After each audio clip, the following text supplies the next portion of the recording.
Hello everyone and welcome to FTL Faster Than Light. Now, this game has been out for a couple of years now. It's been out since September 2012, and I know that a lot of people have played it. I haven't actually gotten around to playing this game yet. I've seen a lot of reviews of it, and it's meant to be an absolutely fantastic game.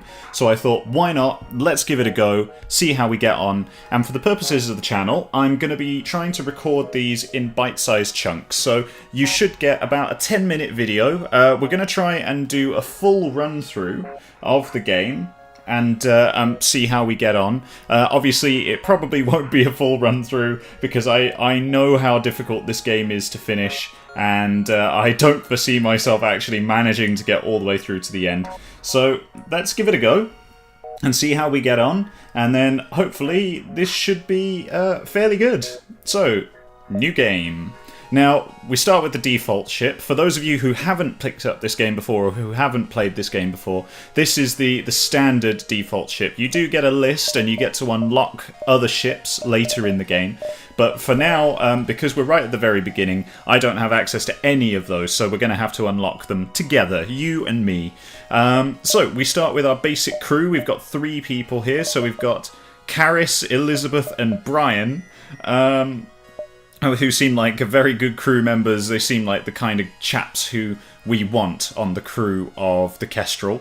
Now, let's quickly rename this ship. What are we going to call it? We will call it... It's got to be a spacey name, but something that people can relate to. And I think that name is Jeff. So we're going to call it Jeff. The ship will be Jeff. And... I think that's about it. I think that's all we can choose. We've got our main armaments down here in the weapons list. So in this game, you have different armaments, you have different systems. Obviously, you've got oxygen, because we're in deep space. You've got your engines, you've got your weapons, you've got a med bay where you can heal all your people up. You've got shields, you've got cameras or sensors, and you've got doors and the piloting controls as well. And in the weapons are broken down into these 4 here. So we have an Artemis missile launcher, which apparently is a standard missile launcher on most Federation ships, and it gives you a little bit of information about the weapon as well, so how much power it requires, the charge time, and obviously damage as well, and shield piercing, because it has to be able to get through shields, or at least that's what we'd hope for anyway. And also here we've got the Burst Laser Mark 1, which is a Mark 2, which is a slightly improved version of the Burst Laser that fires more shots per charge, apparently. So that's the basics of it. Obviously we'll discover a little bit more of it as we go through the game, but right now, what we're going to do is we're going to enable the Advanced Edition content, because the Advanced Edition was a brand new, complete expansion to FTL. And this came out not too long ago. I think it was earlier this year, and it was a complete expansion which you can get for free. So if you're thinking of picking up this game, you will get the Advanced Edition content. So we get new systems, new weapons, new alien races, etc, etc, and new music as well.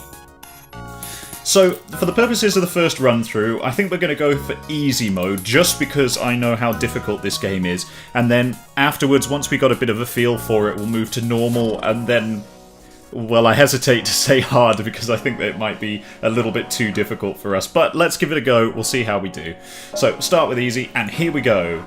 So, this is the main screen we come straight into, and this gives you a little bit of flavour text, it gives you a few tips maybe, it gives you a bit of information about the system you've just come into. So, this is mostly an exploration game.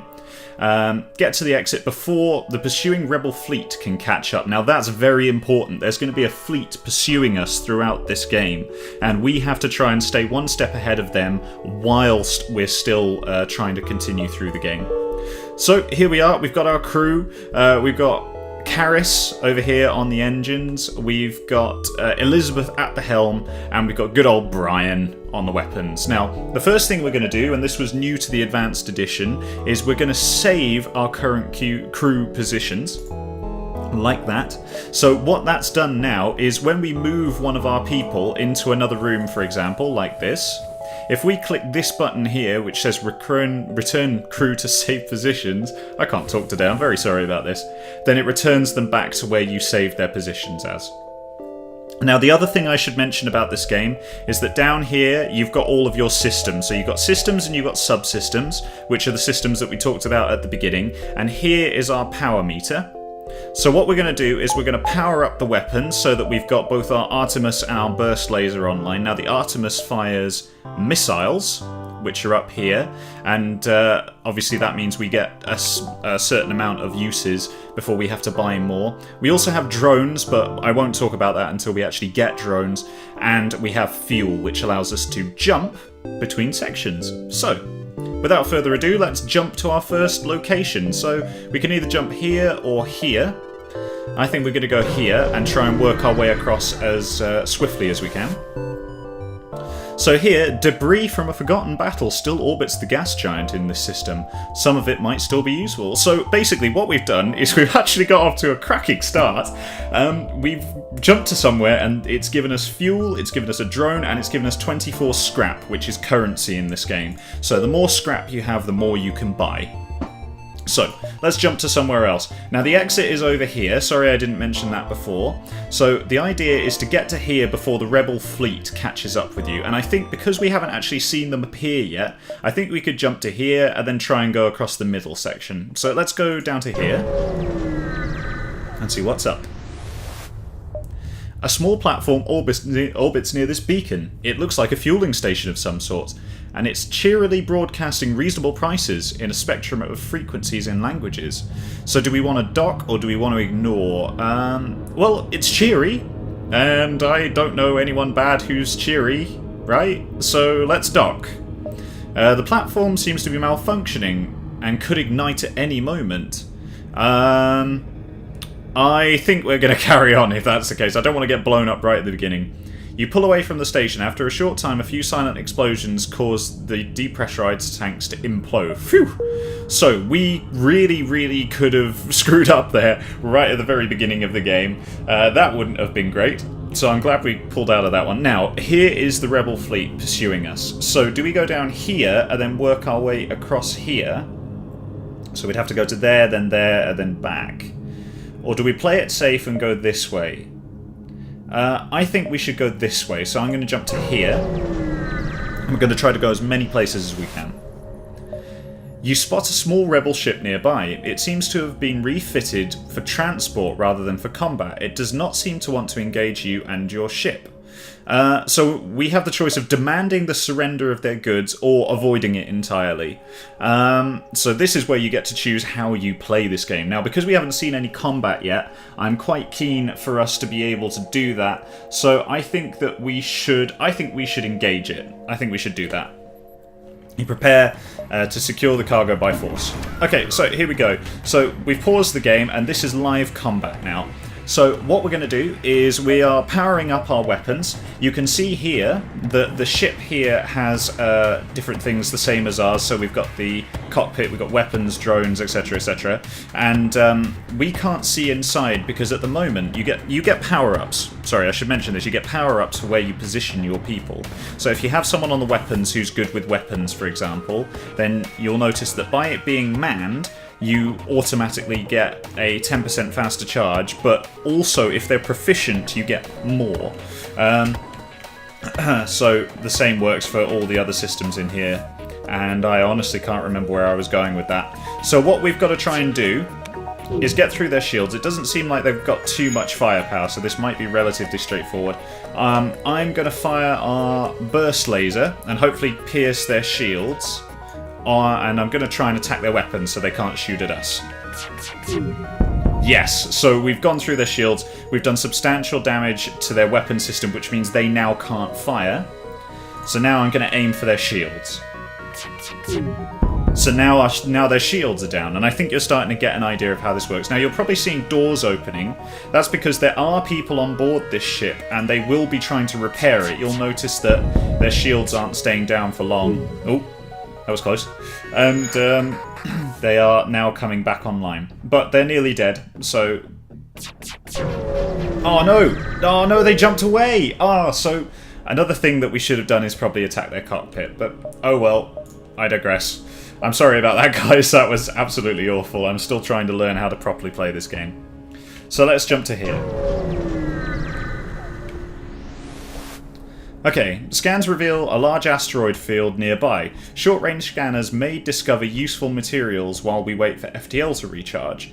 So let's explore the field. Oh!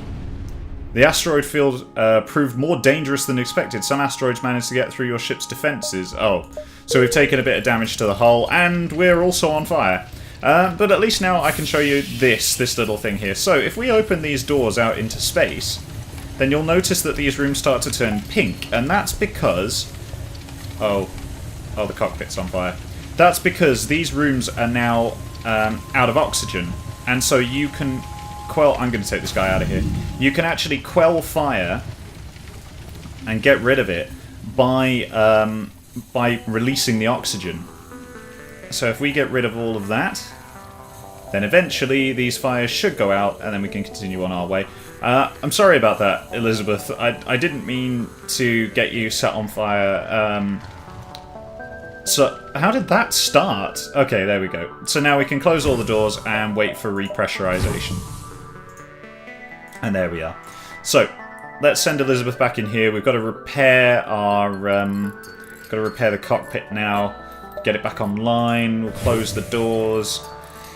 Oh boy. So you can see just how difficult this game becomes because the choices that you make impact on what you can do and how well you do. Which is an interesting dynamic. I think we're going to change those around so that we can have this powered up and this powered down. Right, okay. Here we go. So let's jump. Because we've taken damage, let's go to the store. Right. A transmission from a nearby planet indicates the outpost below. You send down an away party to check it out. Okay, so here's the store, and this is what we can buy. So we can buy fuel, which would be useful. I'm going to buy 1 fuel. We can repair our ship. We can fix it all for 12 scrap. I'm definitely going to do that. You can buy weapons down here. You can buy new systems for the ship. You can sell your stuff as well. And also, you can buy new people. So here we have a rock, we have an NG, and we have a human. Now these, as you've probably noticed, have their own individual perks, and people who have played this game will already know that. We also have drones down here as well. So by buying, say for example, an NG, their repair speed is doubled, and the combat damage is halved. So when they're actually in physical combat, if they're fighting someone who's on board your ship, then their damage is less than what they'd normally do, but they repair things much quicker, which is why they're very useful to have on board. So basically that's kind of an insight into the game. In the next episode, I think what we'll do is we'll try and get a little bit more into the game now that I don't have to explain all of these things to you. And well, probably most of you know this already. So next time we can just enjoy the game, we can sit back, we can relax a little bit more, and yeah, we'll see where this universe takes us. So thank you very much for watching, guys. Remember to hit like, favourite, and subscribe, and I will see you in the next one. Take care. Bye-bye.